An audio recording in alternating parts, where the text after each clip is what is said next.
Toxic introducing రాయా out అయింది. అలా చూస్తూ వెళ్తుంటే కార్లో బంసిక్ షాట్ రాగానే, రేయ్ ఏంట్రా ఈ షాట్, నేను టాక్సికే చూస్తున్నానా లేకపోతే బై మిస్టేక్ ఏదైనా పార్న్ వీడియో ఎవరన్నా చూస్తున్నానని ఒకసారి బ్యాక్ వెళ్ళి చెక్ చేస్తే లేదు, చూస్తుంది టాక్సికే.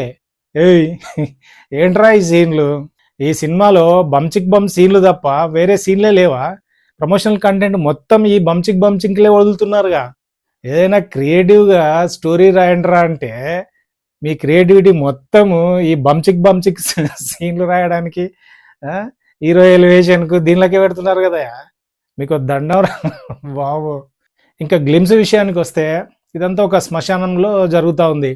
సో ఫారిన్ మాఫియా కావచ్చు, వాళ్ళ కొడుకు చనిపోతే అతన్ని పూడ్చడానికి శ్మశానానికి వచ్చినారు. వాళ్ళ కొడుకు పీస్ఫుల్ బరియల్ ఉండాలని ఆ చుట్టుపక్కల వేరే వాళ్ళని కూడా అందరినీ తరిమి కొట్టి శ్మశానానికి గేట్లు వేసి ఫుల్ సెక్యూర్డ్ గా ఉంది. ఇలాంటి టైంలో మనవాడు అడుగుతున్నాడు, ఇప్పుడు కూడా వాడు వస్తాడా అంటే, ఎందుకు రాడు, హీరో కదా, ఖచ్చితంగా వస్తాడు. బట్ ఎలా వస్తాడా అని నేను కూడా వెయిట్ చేస్తున్నా. మస్తు కార్లో ఎంట్రీ, ఆ కార్ కూడా బాగుంది డిఫరెంట్ గా. కార్ వచ్చి చెట్టును గుద్దింది, డోర్ తంతే షాటు, ఒక షూ బయటికి. ఇది మనవాడే అనుకుంటే కాదు, ముసలోడు డ్రంకాడు. వాడు ఒక మిషన్, అదే బ్లాస్టింగ్ ఉంటది కదా, అలాంటిది ఒకటి తీసుకొచ్చి బయట పెట్టినాడు. ఇక్కడ నుంచి కట్ చేస్తే కార్ లోపల బంచిక్ మిషన్ లో పంపింగ్, అక్కడ బ్లాస్టింగ్, దడేల్ అక్క గీతూ మోహన్ దాస్. ఎలా అక్క ఇలాంటి ఐడియాలు ఎలా వస్తాయి అక్క? సో హీరో ఎలివేషన్ కు ఇంకా వేరే సీన్లే దొరకలేదా? నువ్వు కేక్ అక్క, నువ్వు కేక.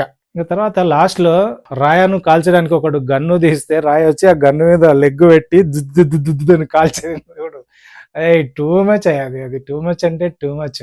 ఈ గ్లిమ్స్ చూస్తున్నంతసేపు నాకు కేజీఎఫ్ గుర్తొస్తుంది, పర్టికులర్ గా KGF 2. యష్ ఆ KGF హ్యాంగ్ ఓవర్ నుంచి ఇంకా బయటికి రాలేదేమో అనేది నా స్ట్రాంగ్ ఫీలింగ్.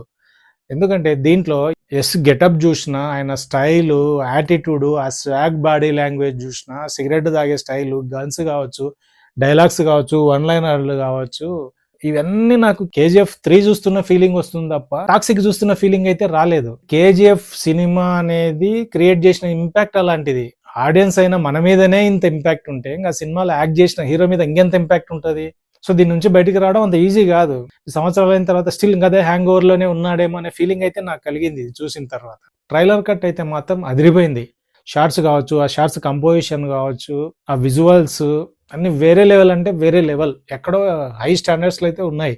BGM కూడా అంతే, మామూలుగా లేదు, కుడ్డ ర్యాంప్ చేసి పరకినాడు. యష్ స్వాగ్ బాడీ లాంగ్వేజ్ మనవాడు దీంట్లో అయితే వేరే లెవెల్. ఇలాంటి ఎపిసోడ్స్ కు కొంచెం స్టోరీ ఉన్న సినిమాలో రాయ ఇండస్ట్రీలో ఉన్న రికార్డ్స్ అన్ని తిరగరాయ ఈ రేంజ్ లో అయితే ఉండేటట్టుంది. ఈ గ్లిమ్స్ అయితే నాకు పిచ్చగా నచ్చింది. ఈ గ్లిమ్స్ చూసిన తర్వాత సినిమా మీద ఎక్స్పెక్టేషన్స్ అయితే ఎక్కడో హైలో వెళ్ళిపోయినాయి. టికెట్ అయితే ఖచ్చితంగా తెగలరా మామ అనే ఫీలింగ్ అయితే వచ్చింది.